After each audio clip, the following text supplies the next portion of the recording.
And now, we're going to introduce our first speaker. And again, she's a woman who needs absolutely no introduction. She is not only someone who just has an amazing impact on any audience she connects with, but she's also remarkably accomplished. She's a multiple best-selling author. She's the 6th African-American woman in history to take a company public. She was included in the movie The Secret before she was that famous, and instantly people were saying that she was the most significant speaker on The Secret. Others have said that she is going to be the next Oprah. She is someone who's had an amazing impact on my life, an amazing impact on the lives of A-Festers from around the world. Give a big round of applause to Lisa Nichols.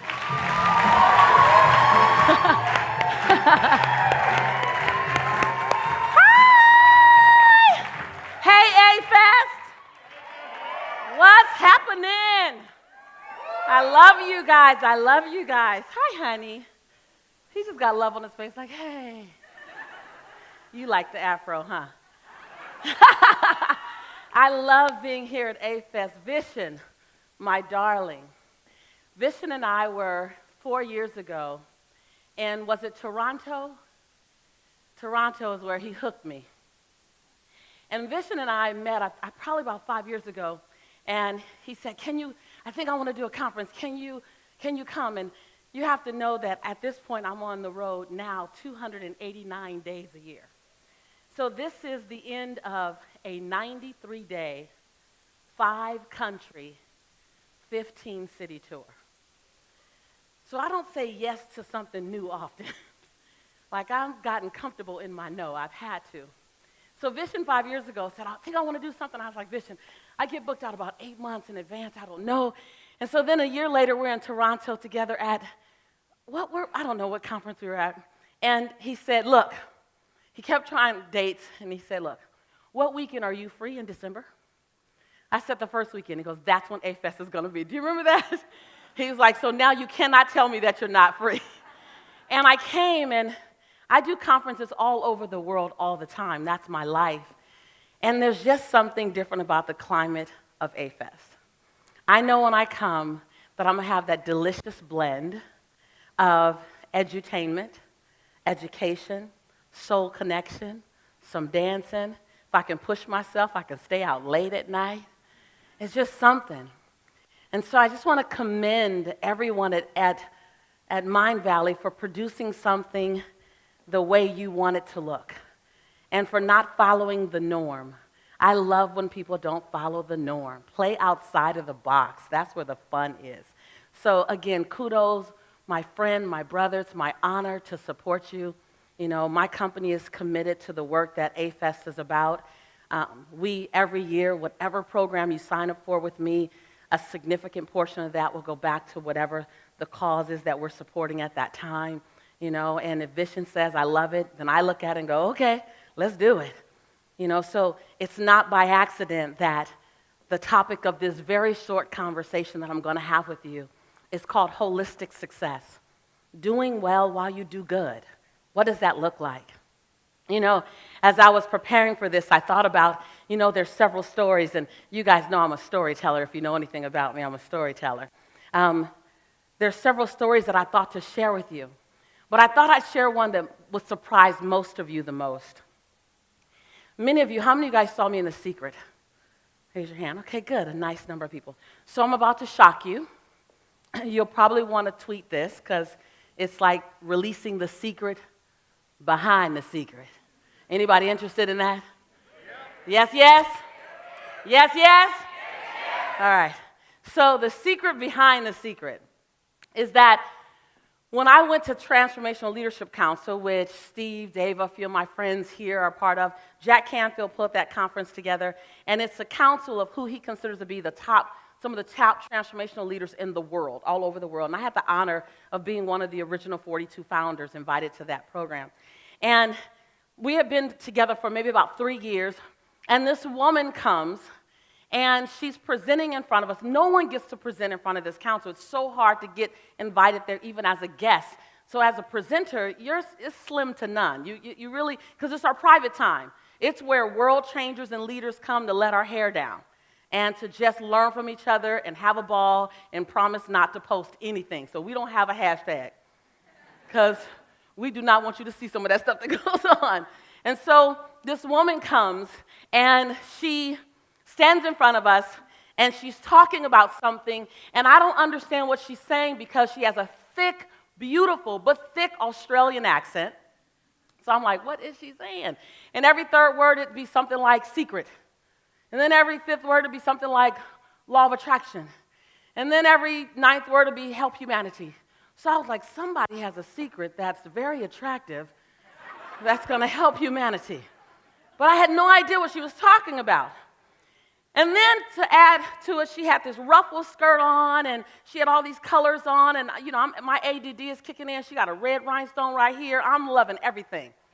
I'm looking at the bling bling. I'm looking at the razzle dazzle. I don't know what she's talking about. And at the very end, she goes, I want to interview some of you. So I'm going, I have no idea what a secret is.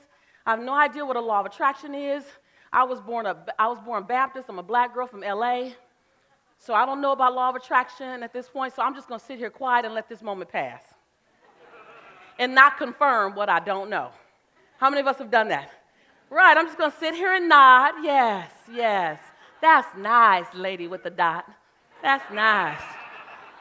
And so at the end, she says, well, there's a couple, everyone raised their hand. I want to do it. And I didn't raise my hand because I knew I didn't know what I was doing, so I don't want to do it. And at the very end, she goes, I heard I need to have you in the video. And I was like, why? She said, I just heard that. I said, well, no, thank you. I really want to open up the space for someone else because I didn't know what the secret was. I had no idea. Close your mouth. I know you look shy. Everyone's like, what? Vision just said you were the most, and I was the most requested person in the secret after the first year, but I didn't know what the secret was. So she says, I want to interview you in 2 hours. I said, okay, I got 2 hours to learn how to fake it. I go back to my hotel room, I get on Google, and I look up The Secret. Hadn't been created yet. There was nothing on The Secret at one point. I go, oh my God. So then I said, I got it. I'm going to go into the room while Jack Canfield is doing his thing on The Secret because Jack is like my brother from another mother. I just can take Jack's words and reframe them and parrot them back out. I got through high school like that. I can do it again. So I go in. I'm standing in the back of the room. Jack gets ready to talk. I'm like, come on, just take mental notes, Lisa, and then turn around and feed it back to him with a little sister style on it. It'll be all right. They'll never notice. And right as they got ready to start the cameras, they stopped and looked back at me and said, oh, Lisa, we need you to step out of the room. We want every teacher's authentic, unique perspective. I was like, what? Scooby-Doo. So I go out. I go to get my makeup done. It's my last chance. She's putting my makeup on. She goes, I'm so excited to hear your version of what the secret is. I was like, me too. And I said, but before I go, tell me what your opinion is of the secret. I'm going to get it from anybody I can. Yes, yes? She says, well, I think, no, I don't want to ruin it. I'll tell you later after you've spoken. I was like, damn. So as I'm walking in the room, I just release. I release any need to be accepted. I was afraid that I would get kicked out of this unique, exclusive club. I released the desire to stay in the club. I released the need to be approved or to prove that I'm smart as anyone else. I released everything, you guys, because there was nothing else to hold on to. And I said, as I walked to that chair that many of you saw me sitting in, I'm just going to speak my truth and see what happens.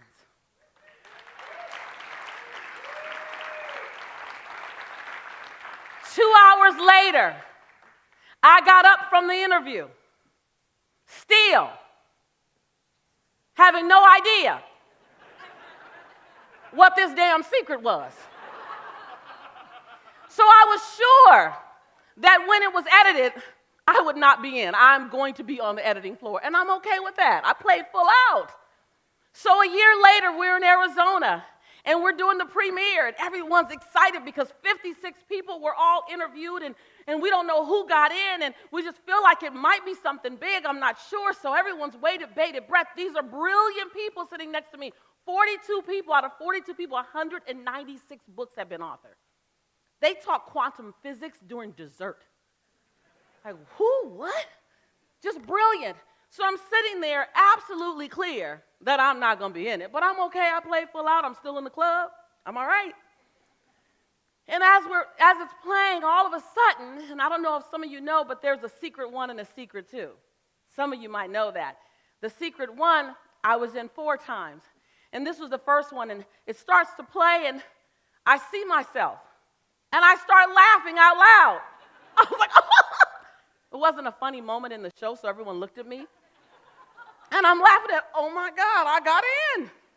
I think I'm still in the club. And then it went on, and I began to see the conversation. And a year later, I get a call from Rhonda Byrne, and she says, out of everyone, you are the most requested speaker. Can we come out and shoot you again? Because we want to put you in more times. I went from 4 times in to 18 times in. And I said, I can't believe this. This is just crazy that it keeps happening. And then Oprah called. And Oprah said, since you know, her producer said, since you've learned about the law of attraction, how has your life gotten better? And I said the very key thing, and if I ever teach you a media class, I'll teach you how to hook the media big time. I said, if you want to know how great my life is now, you first have to know what a mess it was before. 2 hours later, she's planning a producer to fly out to Los Angeles and shoot my life story for the Oprah show. I say all that to tell you that you don't always have to know exactly what you're doing. You don't always have to know exactly where you're going. You don't have to know where the road's going to end. You just have to be willing to take your next step. Sometimes clear and powerful, and sometimes with blind, unwavering faith. You just got to take the next step. I don't hide the fact that I didn't know what the secret was. I think it's absolutely amazing, funny, awesome. That's the thing that catapulted my brand. That thing that I knew the least about, but I was willing to stand in my truth. I was willing to risk it all to gain it all. I was willing to know nothing to learn anything I could out loud and publicly. Sometimes we're so committed to protecting the image we think we have that we can't create the future we deserve to have. So I just stopped by. Because y'all know I'm always running, so I'm stopping by. I'm going to stay with you for a few days. I'm going to spend as much time with you as I can. I love what Vision and what the team is about, so each time I see how I can commit more. But I'm always going to tell you, are you living and standing in your truth? Are you creating holistic success, the kind of success that in the dark of the night you're at peace with what you've done in the middle of the day?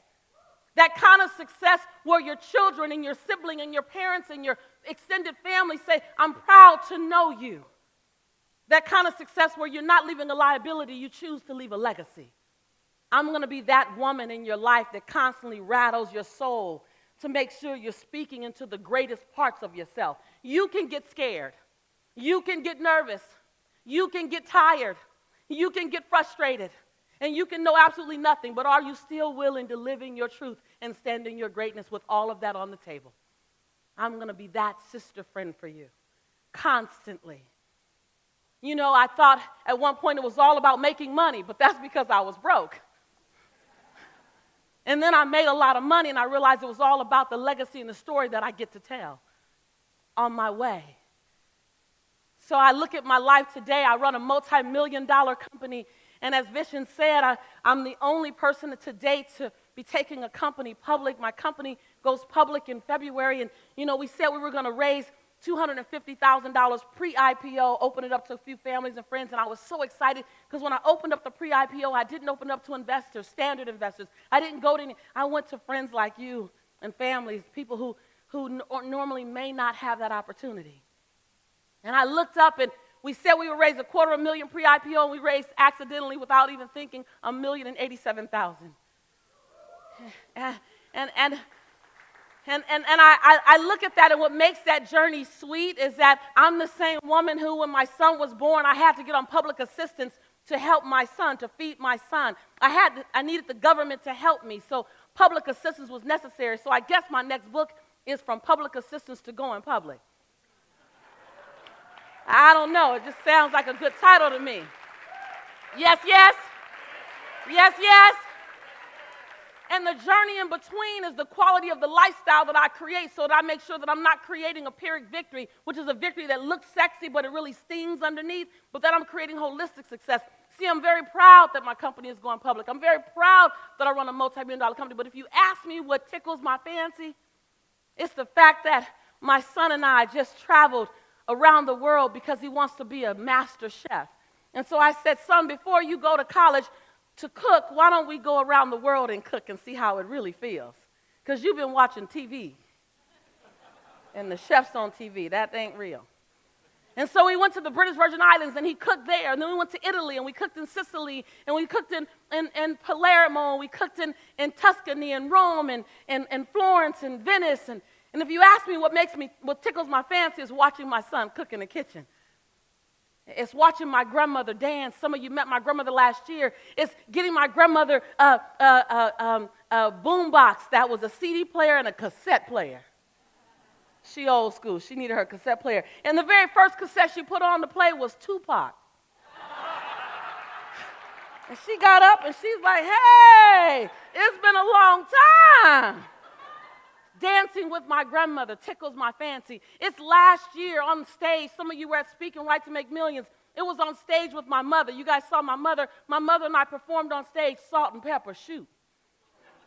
Right, it's watching my mother take it all the way down while I couldn't. That's why I can now. She ain't gonna ever do that again without me. That's holistic success. Making sure that there's balance in every area of my life is spending time with my God. It's choosing to get up and run even after a long night because I'm not working out these days. I'm snatching my sexy back. It's being committed to that. So I stopped by to remind you that while you create wealth, create the wealth that doesn't come in a monetary exchange as well. Create that kind of wealth that in your transitional years, you sit back and say, gosh, I wish I would have. Oh, I did that. And I wish I should have. Oh, I did that too. My grandmother says, baby, when you get my age, you're supposed to sit back in your favorite rocking chair and tell the stories of your life. She said, but when you're your age, you're supposed to make sure the story's going to be good to tell. And so I just stopped by. And I'll be with you again. And I know some of you have already asked, can you meet with me? Those of you who were with me yesterday, we had an amazing time, didn't we? We had an amazing time. An amazing time. And we learned that you have to be willing to put some skin in at this level. There's no Google download to success. You got to be willing to work hard, put your sleeves up, put your elbows up, put your chin down, and put some sweat equity into it. We learned that conviction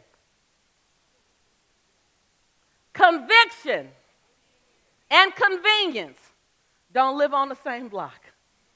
That if you are convicted, you might have to bleed a little, sweat a little, cry a little, stay up a little late. And you recognize that your success doesn't belong to you. Your success belongs to all the people that are inspired by the contagiousness of it. Then you know it was all worth it. I look at my life today and it's barely recognizable on every level. And what I know about that is that means there's no potion lotion to this. There's no magic hookup. It's not just who you know, though that matters. It's who you know, what you do with who you know, what you're willing to do when you don't know anybody, how much are you willing to work, and how many times will you get back up when you're knocked down. What I love about that formula is that everybody can feed that. Everyone. And so I stopped by to stir your soul. I stopped by to make you mildly to moderately to significantly uncomfortable in any form of mediocrity. I stopped by to pull you up to your greatness, to hold your hand and say, you've always been on the right track. And everything you've done to this day, you had to do. Everything you said to this day, you had to say. Every decision you made, whether you liked it or whether it gave you a great experience or whether it gave you a great lesson, you needed to make that decision to get you right here. I called you into this energy to ask you, are you willing to stop keeping score? I don't know. I don't know if vision properly warns some of you. I'm a lot spicier than I am on TV. I don't come to keep you comfortable. I come to have you live inside your discomfort so you can see what it is so we can handle that and move to the next level. I come for that. I come not to rah-rah you. I come to celebrate you, but I also come to hold you accountable to the man that you say you wanted to be, to the woman that you know yourself to be. I'm looking at the 2025 version of you. I don't even see the 2011 or the 2012. So I just stopped by as a sister in possibility to ask you, are you willing? Are you willing to redefine, to newly define, to a whole new level? Are you willing to walk into a room with cameras and with lights and absolutely know nothing about a conversation that's about to be recorded and shown to millions? Are you willing to sit there? Are you willing to speak your truth, not having any idea how it's going to show up? Are you willing? Are you willing to stand in front of audiences all around the world, whether it be on camera, whether it be in front of teens, whether it be in small groups? Are you willing to tell your truth at the risk of being loved or not? Are you willing? As I shared yesterday, it is not your greatest fear that you're going to die. They say we're going to rest in peace. That'll be the best night's sleep I got. It's not your greatest fear you're going to die. It's your greatest fear you're going to die before you let the world see who you really are. Before you set your champion free. Before they know your name. Before they know your name and your rhythm and who you really are. That's your fear. Is I want to make sure I get this done. I cannot leave with this champion in me. So I asked that simple question. Will you introduce me to your champion?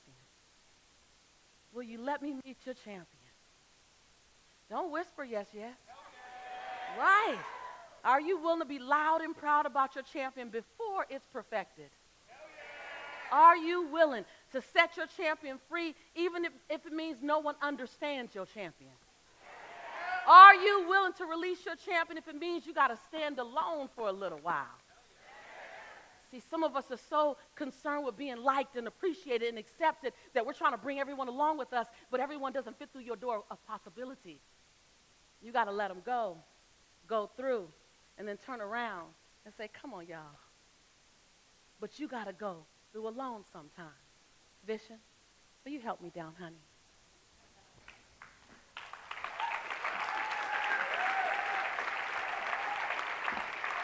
Thank you.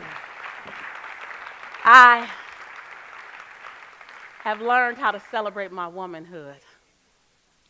Are you willing? I came closer because sometimes you need a moment where someone loves you enough to get in your face, to rattle your cage, to make you uncomfortable in anything you've been into that moment so you can give yourself the freedom to step into the next moment. I love who you've been. You love who you've been. But you've outgrown who you've been. And you are so ready, you're willing to be radical enough to come to a conference called A-Fest in a city called Cancun and not know exactly what you're going to do because you're so ready. And so I just stopped by to remind you that you are the right person for this assignment. No one can do it exactly like you. No one can serve the world the way you can. And the space that you want to fill, it's not too full yet. Someone came here just to hear that. You're right on time. You're right on time. And all that mess that you have in your life that you're trying to protect, hell, that's your message. That's what makes it juicy. What I love about my platform is that it's built on my imperfections. So I have nothing to hide, nothing to protect. It's in your humanity that you will save the rest of us. It's in your transparency that you give us permission to breathe. It's in your breakdown that you show us we can have a breakthrough. So I did come to make you mildly, to moderately, to significantly uncomfortable. There you go. And any form of mediocrity. Because if God would use a young woman like me from South Central LA who got a fail in English and a D- in speech to help transform the planet the way I've been able to, then what is in store for you? What? And oh, by the way, you're late for work. You've been spending so much time trying to get it right. And we just want your imperfection, because in your imperfection, you'll save lives. I'm here for you. I know many of you have asked, can you meet with me? Can you coach? I don't have enough time to do the one-on-one coaches with everyone that might want to be coached. And so if you want to, we're doing some small coaching. If you want to have some small coaching, because while I'm here, I'm working. I really want to connect with you on what does it look like in your business, in your life. I'm a businesswoman. I've built a multi-million-dollar business doing what I love. Like you can do that. Then there's another woman walking around here with a big afro. Some of y'all thought she was me. That's the other woman. She's standing in the back. You guys can see her at the end, and she'll give you an invitation until all room is taken up to come and join us in my suite so that we can serve you if there's a way we can serve you. Does that sound fair? On Saturday evening when nothing else is happening for a little while before we go to our party. So in closing, Vision. I want Vision, baby. I love you. I just like him. It's a thing we have. It's a thing. I'll choose you next time, though, okay? All right. I like options.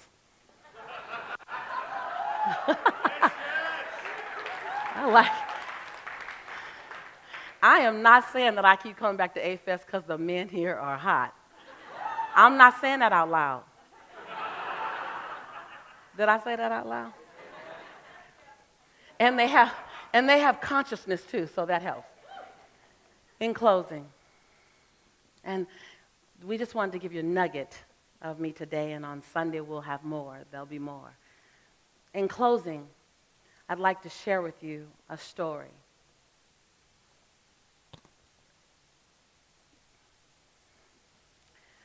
I was 19, and I ran in the 1994 Olympic trials. I was a world-class hurdler and 4x100, 4x400 relay runner. After the Olympics was over, I went to college. And I went from a room like this that had people from all over the world honoring each other's diversity to McMinnville, Oregon. I was one of 4 black girls and 18 black guys in my school. And I've always had the energy that you feel. And it has not always been accepted because I didn't know what to do with it. Anybody like that? You're still learning what to do with the power that you've been given. And I was going through a particularly hard time, like they wrote on my door, "Black bitch, go home." Not on the message pad, but on the door. They put cat feces in front of my door. It was just a time where people were coming from environments where they didn't have a lot of African Americans in their presence. I thought it was all over. I'm from LA. It's all about what you got, not what color your skin. I wasn't used to it. They poured a bucket of water over my head as I walked under the balcony. And this one particular day, I was so upset. I was just tired of the ignorance. And I said to my professor, "Why is it that I feel like I keep running through this hard time?" Anyone feel like, why is it that it keeps being so hard? One hand up, 2 hands up. Have you ever had that moment? Why is it? And he said something that I couldn't understand then, but I can appreciate now, and I thought I'd share with you. He said, "Lisa, if you feel like you keep having your face bruised, if you feel like you keep being poked and prodded, it's as if you're going through a forest and your face is being bruised, your nose is being bruised, and your chin's being bruised. If you feel that way, it's because you're making a path where one didn't previously exist. So you can go the path of convenience and follow someone, or you can make your own path, but it's going to come with some cost." And that's when I first heard conviction ain't convenient. And so I stopped by just to reassure you that if you've had a few bumps and bruises, congratulations, you're on the right path. I'm honored to stand beside you. It's not in our stand-up that we're most powerful. It's in our get-back-up that we're most powerful. It's not in the moments that everything is high and grand that it feels the best. It's in the moments when you've recovered from something and you know you're not the same person that you used to be because you did. And so I came here to not celebrate the soldiers, but to honor the generals in the room. I'm honored to stand beside you. I'm excited to serve you. And from the moment that I sat in that chair, I had no idea what I was talking about with that secret. I still could see you in this moment and know that we would meet. And so I invite you in my last words to have blind, unwavering, unapologetic faith in who you are designed to be. And on the days when your faith wavers, borrow my faith in you, because I have enough faith for the both of us. I love you.